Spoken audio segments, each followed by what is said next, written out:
میں یہ سب باتیں تسلیم کرتا ہوں کہ اگر اسلام میں کسی کی ولادت کا دن منانے کی اجازت ہوتی تو واقعی مشرق سے مغرب تک بسنے والے مسلمانوں پر لازم تھا کہ وہ حضور پر نور صلی اللہ علیہ وسلم کی ولادت کا دن پورے جوش و خروش سے مناتے، لیکن صحیح بات یہ ہے کہ کسی بھی شرعی دلیل سے میلاد النبی کا منانا ثابت نہیں ہوتا۔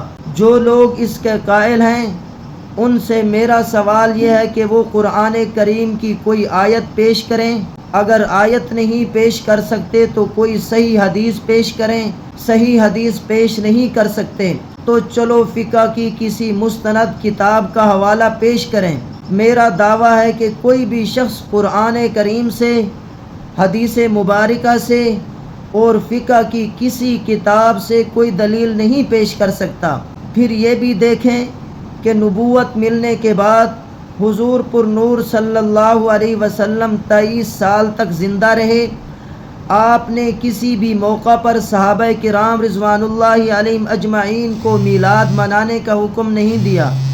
پھر 110 برس تک صحابہ کرام رضوان اللہ علیہم اجمعین کا دور رہا ہے اور 220 سال تک تبع تابعین کا دور رہا ہے۔ اگر میلاد النبی منانا ثواب کا کام ہوتا یا عشق و محبت کی دلیل ہوتا تو صحابہ کرام اور تابعین اور تبع تابعین ضرور بھی ضرور میلاد النبی مناتے۔ اب 3 ہی باتیں ہیں، یا تو یہ تسلیم کر لیں کہ محب رسول ہونے کے لیے میلاد النبی کا منانا ضروری نہیں، اگر یہ محب رسول ہونے کی سند ہوتی تو یہ مقدس ہستیاں اس سند سے ہرگز محروم نہ رہتیں، یا پھر معاذ اللہ ہم یہ دعویٰ کریں کہ یہ لوگ عاشق رسول نہیں تھے، اور اگر تھے بھی تو اتنے بڑے عاشق نہیں تھے جتنے ہم بڑے ہیں، حالانکہ جس کے دل میں ذرا برابر بھی ایمان ہو تو وہ یہ کبھی بھی دعویٰ نہیں کر سکتا۔ اور تیسری بات یہ ہے کہ محب رسول ہونے کے لیے میلاد النبی منانا ضروری تھا۔ بعض لوگ یہ کہہ سکتے ہیں مگر صحابہ کرام تابعین کو اس ضروری بات کا علم نہ ہو سکا۔ میری عزت مآب اسلامی ماؤں بہنوں اور بیٹیوں، آپ انصاف کے ساتھ فیصلہ کریں کہ ان میں سے کون سی بات آپ زبان پر لانا گوارا کر سکتی ہیں۔ کوئی ایسا ہے جو یہ کہے کہ میں صحابہ سے بڑھ کر عاشق ہوں؟ کوئی بھی نہیں کہہ سکتا، اور اسی طریقے سے یہ بھی کوئی نہیں کہہ سکتا کہ ان کو اس بات کا علم نہیں تھا۔ صحیح بات یہ ہے کہ پوری 6 صدیوں تک روئے زمین کا کوئی مسلمان اس رسم سے واقف نہیں تھا۔ 7ویں صدی کے شروع میں موصل شہر میں مظفر الدین نام کا ایک بادشاہ تھا جو بڑا فضول خرچ اور لاپرواہ قسم کا انسان تھا۔ اس نے میلاد کا جشن منانا شروع کیا، اور یہ تو آپ جانتے ہیں کہ جو درباری قسم کے لوگ ہوتے ہیں انہیں اللہ کو خوش کرنے کی اتنی فکر نہیں ہوتی جتنی بادشاہوں اور وڈیروں کو خوش کرنے کی فکر ہوتی ہے۔ چنانچہ ایک دنیا پرست مولوی تھا جس کا نام عمر بن دہیہ تھا۔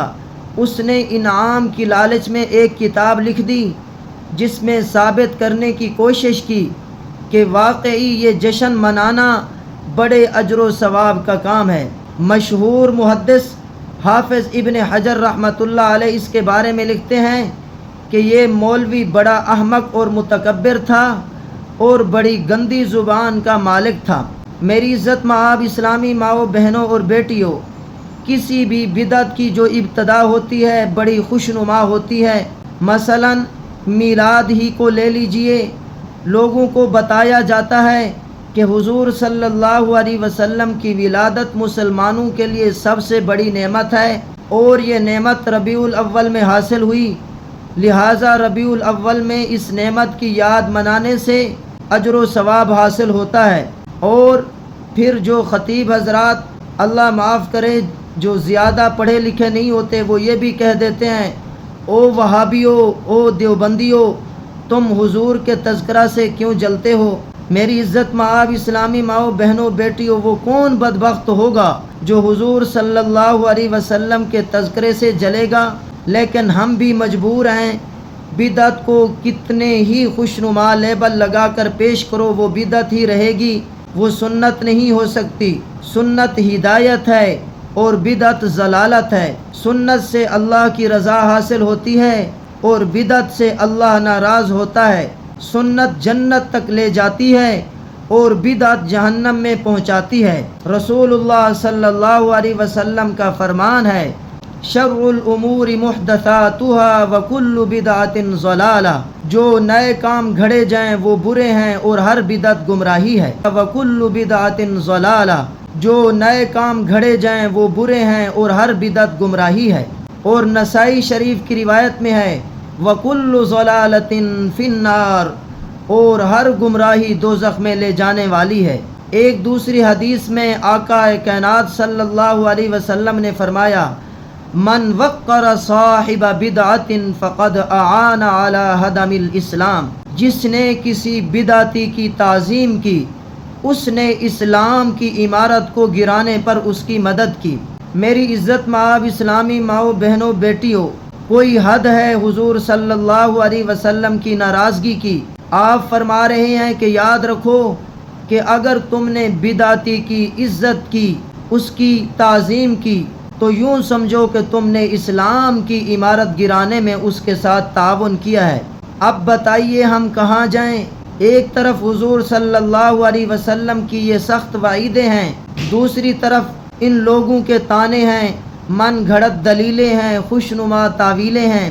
ارے بھائیو، فتویٰ لگا لو، ہم میں ہمت نہیں ہم تمہیں خوش کرنے کے لیے رسول اللہ صلی اللہ علیہ وسلم کو ناراض کر لیں۔ جو کام حضور صلی اللہ علیہ وسلم کے زمانے میں دین نہیں تھا، صحابہ کے زمانے میں دین نہیں تھا، تابعین اور تبع تابعین کے زمانے میں دین نہیں تھا، وہ آج بھی دین نہیں ہے، بدعت ہے، بدعت ہی رہے گا، چاہے اس کے ہزار ہی فوائد بیان کر لیے جائیں۔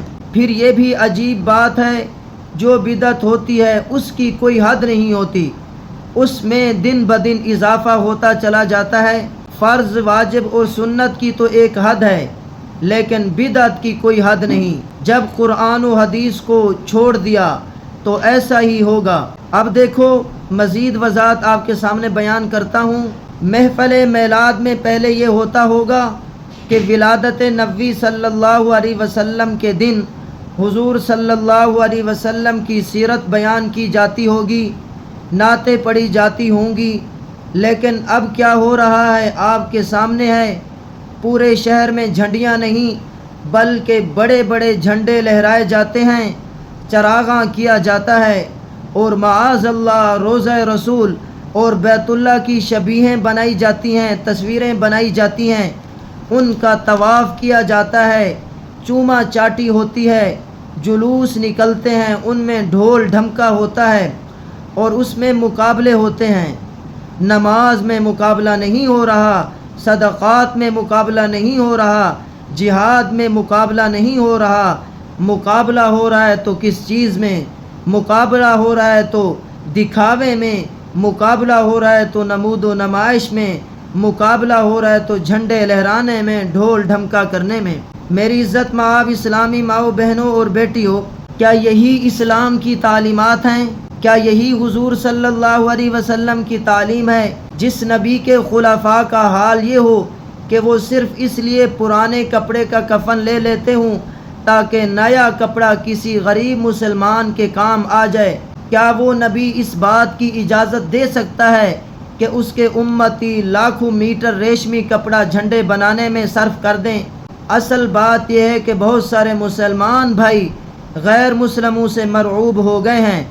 انہوں نے سوچا کہ جب عیسائی حضرت عیسیٰ علیہ السلام کے نام پر کرسمس مناتے ہوئے کروڑوں روپے خرچ کر سکتے ہیں، تو ہم مسلمان حضور صلی اللہ علیہ وسلم کے یوم ولادت پر خرچ کیوں نہیں کر سکتے؟ گویا ہندوؤں اور عیسائیوں کی رسمیں دیکھ کر ان کا مقابلہ کرنا چاہتے ہیں۔ خدا را ان کا مقابلہ مت کرو، ورنہ تم آگے نکل جاؤ گے اور اللہ کا دین پیچھے رہ جائے گا۔ وہ بدبخت تو اپنے بزرگوں کے ایام ولادت پر ناچ گانا، شراب، زنا سب کچھ کر رہے ہیں۔ حضرت عیسیٰ اور حضرت مریم علیہ السلام کی تصویریں بھی بنا رہے ہیں۔ معاذ اللہ، نعوذ باللہ من ذالک۔ کیا ہم مسلمان ایسا کر سکتے ہیں؟ یقیناً آپ کا جواب یہ ہوگا کہ ہم ایسا نہیں کر سکتے۔ تو میری عزت مآب اسلامی ماؤں بہنوں اور بیٹیوں اور میرے دوستوں، آپ یہ بھی تو سوچو کہ کرسمس کی ابتدا بھی تو بڑی معصوم تھی۔ حضرت عیسیٰ علیہ السلام کا تذکرہ ہوتا تھا، ان کی منقبت بیان کی جاتی تھی، ان کے فضائل بیان کیے جاتے تھے، پھر جلسے جلوس ہوئے، پھر جھنڈے لہرائے، پھر کمکمے روشن ہوئے، پھر رونق بڑھانے کے لیے ناچ گانے کا انتظام ہوا۔ جب ناچ گانا آیا تو شراب بھی آئی، جب شراب آئی تو زنا بھی آیا، جب زنا آ گیا تو حیا چلی گئی، عشق عیسیٰ ختم ہو گیا، عشق نسواں باقی رہ گیا۔ اسی لیے اگر قرآن و حدیث کو چھوڑ کر، صحابہ کرام اور تابعین کو چھوڑ کر میلاد مناؤ گے تو اس میں یقیناً خرافات آئیں گی۔ سب سے بہتر طریقہ یہ ہے، صحابہ کرام راغاں کرتے تھے، نہ جھنڈیاں لگاتے تھے، نہ سجاوٹ نہ بناوٹ، بس یہ تھا کہ زندگی کے ہر شعبے میں اپنے آقا صلی اللہ علیہ وسلم کی اطاعت کرتے چلے جاتے تھے۔ دکان میں، مکان میں، خوشی میں، غمی میں، سفر میں، حضر میں، جنگ میں، امن میں، خلاصہ یہی ہے، ہر حال میں حضور صلی اللہ علیہ وسلم کی سنتوں کو زندہ کرتے تھے۔ ان کی تجارت، ان کی سیاست اور ان کی عبادت کو دیکھ کر حضور صلی اللہ علیہ وسلم کی یاد تازہ ہوتی تھی۔ صحابہ کرام میلاد نہیں مناتے تھے مگر آقا کی سنتیں زندہ ہوتی تھیں۔ ہم میلاد مناتے ہیں مگر حضور کی سنتیں زندہ نہیں ہوتیں۔ سنتیں زندہ تو کیا ہوں گی، ہماری میلادوں میں تو سنتوں کا مذاق اڑایا جاتا ہے، اللہ معاف کرے۔ اس لیے ان چیزوں میں نہ پڑیں، شریعت کو مد نظر رکھیں۔ جو چیزیں اسلام میں نہیں، آپ نے فرمایا سب سے بہترین زمانہ میرا زمانہ ہے، پھر جی تابعین کا زمانہ ہے، پھر تبع تابعین کا زمانہ ہے۔ تو ان زمانوں میں اور 6 صدیوں تک یہ چیزیں نہیں تھیں۔ میری عزت مآب اسلامی ماؤں بہنوں اور بیٹیوں، یہ بات یاد رکھیے، ہمارا دین بدعات و خرافات کا نام نہیں ہے، ہمارا دین کامل و مکمل ہے۔ اس لیے ان چیزوں سے خود بھی بچیں اور اپنے بچوں کو بھی بتائیں، اپنے بچوں کو بھی بتائیں۔ باقی رہی یہ بات بھی میں آپ کے سامنے واضح کر دوں کہ 12 ربیع الاول کو حضور صلی اللہ علیہ وسلم کی ولادت باسعادت ہوئی یا نہیں ہوئی، اس بارے میں تو علماء کا بہت زیادہ اختلاف ہے، لیکن اس بارے میں اکثر کا اتفاق ہے کہ حضور صلی اللہ علیہ وسلم کی وفات 12 ربیع الاول ہی کو ہوئی تھی۔ اس لیے ہمارے عوامی محاورے میں 12 وفات کا جملہ بھی بڑا مشہور ہے۔